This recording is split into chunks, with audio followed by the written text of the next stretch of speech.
Bonjour et bienvenue sur santémédecine.net. Les albumines sont les protéines les plus nombreuses du corps humain. Elles sont l'un des 3 composants du plasma sanguin avec les globulines et le fibrinogène.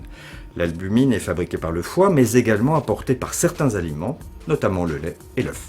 L'albumine joue un ensemble de rôles qui la rendent indispensable à l'organisme.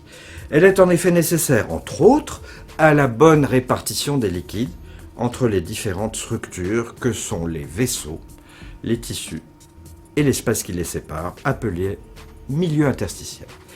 Par ailleurs, l'albumine véhicule un certain nombre d'hormones, des acides gras, la bilirubine.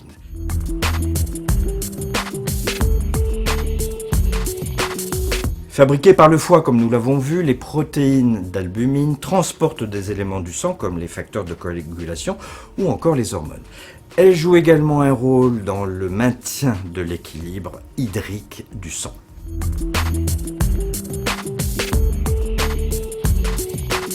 Lorsque le taux d'albumine baisse, on parle alors d'hypoalbuminémie. Cette situation indique un dysfonctionnement hépatique et peut favoriser la formation d'œdème.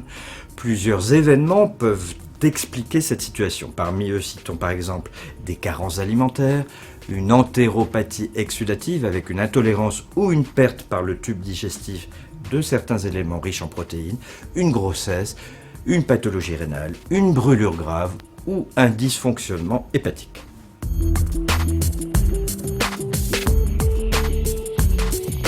Lorsque le taux d'albumine augmente, on parle alors d'hyperalbuminémie. Cette situation est rare, elle ne se produit qu'en cas de déshydratation et dans certaines situations pathologiques qui peuvent entraîner une augmentation de synthèse de cette albumine, qui ne donne pas réellement de véritable hyperalbuminémie.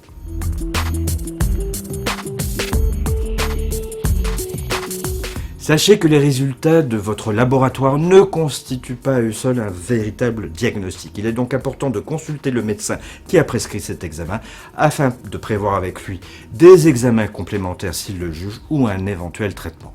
D'autre part, les résultats peuvent également varier selon la technique utilisée par le laboratoire.